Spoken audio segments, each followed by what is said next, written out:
کرتے ہیں تو وہ سارے مقدمے واپس لے لیں گے اور وہ بھارت آ سکتے ہیں. What does Modi know about Hindu scriptures? Let us have a dialogue, me and Modi. یہ ذاکر نائک ہے کون؟ بسم اللہ الرحمن الرحیم. دین سپیچز کے معزز ناظرین السلام علیکم. ناظرین، جب ڈاکٹر ذاکر نائک کو انڈیا سے نکالا گیا تو تب مودی کی حکومت تھی، یعنی کہ بی جے پی کی حکومت تھی. پہلے تو مودی سرکار نے ڈاکٹر ذاکر نائک پر دیش دروہی اور مسلمانوں کو اکسانے کا الزام لگایا تھا، لیکن آپ یہ سن کر حیران ہو جائیں گے کہ ڈاکٹر ذاکر نائک کو مودی واپس بلانے کے لیے بھی تیار ہے، لیکن اس کے کچھ شرائط ہیں جس کو ہم اس ویڈیو میں آپ کو دکھائیں گے. ڈاکٹر ذاکر نائک کو ہندوستان میں آج بھی کئی پارٹیز سپورٹ کرتے ہیں. ڈاکٹر ذاکر نائک اپنی فیملی کے ساتھ عمرہ کرنے گئے تھے کہ نیوز میں آیا کہ ڈاکٹر ذاکر نائک پر بی جے پی حکومت کی طرف سے دیش دروہی کا الزام لگا ہے. I did not run away. I was staying outside India. I was already outside India. Alhamdulillah, coincidentally, I was along with my family. Doctor Zakir Naik اس بات کا شکر بھی ادا کرتے ہیں کہ وہ ہندوستان میں ہوتے تو ان کو کافی مشکلات کا سامنا کرنا پڑ جاتا. ڈاکٹر ذاکر نائک کو کئی ممالک کی آفر ہوئی کہ وہ ان کے ملک میں آ کر رہ سکتے ہیں، لیکن ڈاکٹر ذاکر نائک نے ملائیشیا میں رہنا پسند کیا، جو کہ وہ سمجھتے ہیں کہ ملائیشیا سے زیادہ سیف جگہ ان کے لیے اور کوئی بھی نہیں. اس دوران ڈاکٹر ذاکر نائک کے ٹی وی چینل کو بھی بین کر دیا گیا، یعنی کہ مودی سرکار نے فائنینشلی بھی ڈاکٹر ذاکر نائک کو خوب نقصان پہنچانے کی کوشش کی. لیکن ڈاکٹر صاحب کا کہنا ہے کہ الٹا میری ویورشپ اور زیادہ ہو گئی ہے اور فائنینشلی پہلے سے کہیں زیادہ فائدہ ہو رہا ہے. During the holidays, maybe 2 days a month, I used to do personal business. Maybe less than 3 weeks a year. Profit? Millions of dollars. Barakah. Doctor Zakir Naik جب انڈیا میں تھے تب دگ وجے سنگھ ان کو ملنے کے لیے گئے تھے اور ڈاکٹر ذاکر نائک کو کافی سپورٹ بھی کرتے رہے تھے. لیکن جب مودی سرکار آئی تو دگ وجے کا ذاکر نائک سے رشتے کو مودی نے ووٹ کے لیے ہتھیار بنا لیا اور اپنی سیاسی بیانات میں اس کا ذکر کرتا رہا. جس کے دربار میں جا کر دگی راجا اس کی تعریف کرتے نہیں تھکتے تھے. اب بات کرتے ہیں مودی سرکار نے ڈاکٹر ذاکر نائک کو واپس کیوں بلایا اور کن شرطوں پر بلایا. پہلے یہ بیان سنتے ہیں. وہ اگر یہ بیان دے رہا ہے تو ان کو اس کا کھنڈن کرنا چاہیے. آج تک کھنڈن کیوں نہیں کیا گیا؟ یہ میرا پرشن ہے. دگ وجے کا یہ کہنا ہے کہ اگر ڈاکٹر ذاکر نائک پر اتنے سنگین الزامات ہی لگائے گئے ہیں تو ان پر مقدمات چلائے جائیں کہ ڈاکٹر ذاکر نائک دیش کے لیے خطرہ ہیں اور اس کے بیانات سے لوگ غلط راستے پر چلتے ہیں، تو پھر اسے آفر کرنے کی ضرورت ہی کیا تھی. پھر اس کا مطلب یہ ہے کہ ڈاکٹر ذاکر نائک پر لگے سارے چارجز غلط ہیں، بے بنیاد ہیں. اب اس پر پریس کانفرنس میں ڈگ وجے یہ دعویٰ کرتے ہیں کہ بی جے پی حکومت نے کشمیر کے حوالے سے جو آرٹیکل 370 رد کیا ہے اس کو سپورٹ کرنے کے لیے ڈاکٹر ذاکر نائک سے کہا گیا تھا، اور اگر وہ سپورٹ کرتے تو پھر ڈاکٹر ذاکر نائک واپس آ کر اپنی دعوت کا کام جاری رکھ سکتے تھے. لیکن ڈاکٹر ذاکر نائک نے اس آفر کو ٹھکرا دیا اور کہا کہ میں کشمیری بھائیوں کے ساتھ یہ ظلم نہیں کر سکتا، یہ ان کے ساتھ ناانصافی ہوگی. انہوں نے خلاصہ کیا اور ان کو منع کر دیا کہ یہ میں سمجھوتا نہیں کروں گا، کیونکہ یہ دھوکہ ہے کشمیر کے لوگوں کے خلاف اور سنویدھان کے خلاف. اب اتنا بڑا بیان. اس بات کا خلاصہ ڈاکٹر ذاکر نائک نے خود بھی کیا ہے کہ انڈین گورنمنٹ کے آفیشلز نے مجھے اپروچ کیا.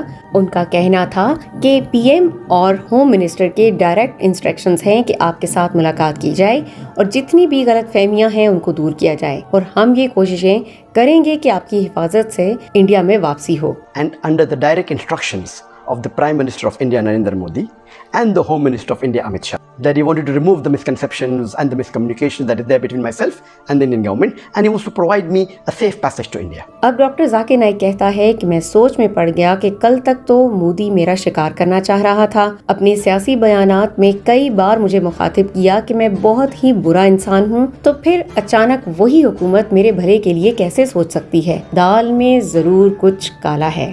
That imagine the same BJP government which hounded me for the last 3.5 years. Now they are bartering with me for a safe passage.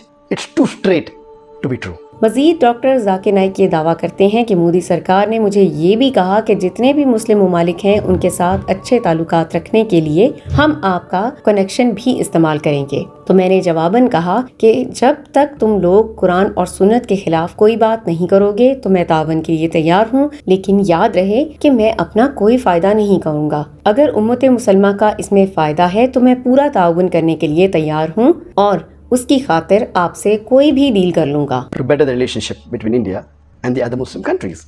And I said that as long as you do not ask me to do anything against the teachings of the glorious Quran, against the teaching, and lastly, as long as it benefits the Muslim Ummah, I have no problem in cooperating with you. اب doctor Zakir Naik کہتا ہے کہ انہوں نے اپنی نیت ظاہر کر دی، کہا کہ بی جے پی حکومت سپورٹ کروں تو اس سرکار نے جو آرٹیکل 370 کو ہٹایا ہے وہ بالکل ٹھیک ہے. تو ڈاکٹر ذاکر نائک کہتا ہے کہ میں نے فوراً ہی منع کر دیا تھا اور کہا کہ میں ایسے کسی بھی آرٹیکل کو سپورٹ نہیں کروں گا جو غیر آئینی ہو. ایسا کرنا کشمیریوں کے ساتھ دھوکہ کرنا ہے اور میں ان سے یہ ناانصافی نہیں کر سکتا. And it is taking away the rights of the people of Kashmir.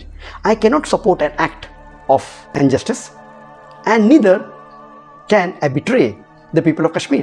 Doctor Zakir Naik کی باتوں سے ایسا لگتا ہے کہ مودی خود دیش دروہی ہیں، کیونکہ مودی نے ڈاکٹر ذاکر نائک سے یہ بھی کہا تھا کہ تم ہندوستان آ کر ہندوستانی ایجنسی کے متعلق برا بھلا کہہ سکتے ہو، ہندوستانی پولیس کو بھی اپنے بیانات میں ٹارگٹ کر سکتے ہو، لیکن مودی اور مودی سرکار یعنی بی جے پی کے خلاف کچھ نہیں کہو گے. تو ڈاکٹر ذاکر نائک کہتا ہے کہ اس پر میرا یہ جواب تھا کہ پولیس اور دیگر اداروں کا تو کوئی قصور ہی نہیں ہے، وہ بیچارے تو وہی کر رہے ہیں جو ان کو پولیٹیشنز بتا رہے ہوتے ہیں. That he has no problem even if I speak against any agencies of India, whether it be the NIA, whether it be the ED, whether it be the police, but I should not specifically speak against the BJP government and against Narendra Modi. Doctor Zakir Naik پر یہ بھی الزام لگا تھا کہ اس نے Congress party کو کئی دفعہ فنڈنگ بھی کی ہے، جس کو اکثر نیوز میں بھی چلایا گیا.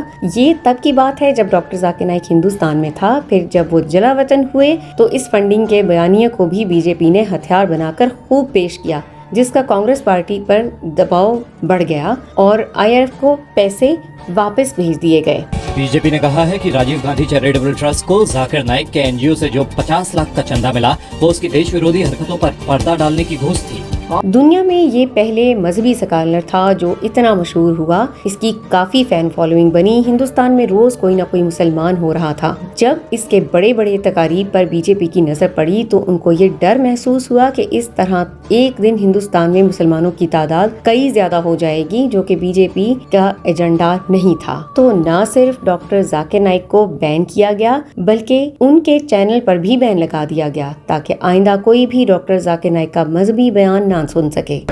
Because of the popularity in the full world, the religious speaker, whether it be Christianity, Hinduism, Islam, Judaism, the most popular religious speaker by the grace of Almighty God, it is Alhamdulillah myself. لیکن اللہ تعالیٰ نے پہلے سے کئی زیادہ شہرت نوازی اور اب پوری دنیا میں ڈاکٹر ذاکر نائک کے بیانات سنے جاتے ہیں. ڈاکٹر ذاکر نائک نے ایک بار ویڈیو بھی ریکارڈ کی تھی کہ میں مودی کا شکر گزار ہوں جس نے مجھے ہندوستان سے نکال دیا، کیونکہ مجھے ہر طرح سے بہت فائدہ ہوا، میری شہرت میں بھی اضافہ ہوا. اگر مودی ایسا نہ کرتا تو شاید پوری دنیا میں نہ پہنچ پاتا. ہم اللہ تعالیٰ سے دعا گو ہیں کہ ڈاکٹر ذاکر نائک کو لمبی عمر عطا کریں اور دعوت کا کام جاری رکھیں. آمین. امید کرتے ہیں ڈاکٹر ذاکر نائک کی ان ویڈیو سے آپ ضرور اتفاق کرتے ہوں گے. مزید اسی طرح کی ویڈیوز کے لیے آپ سبسکرائب کیجئے ہمارا چینل دین اسپیچز. ہم ملتے ہیں آپ سے اگلے ویڈیو میں. اپنا خیال رکھیے. اللہ حافظ.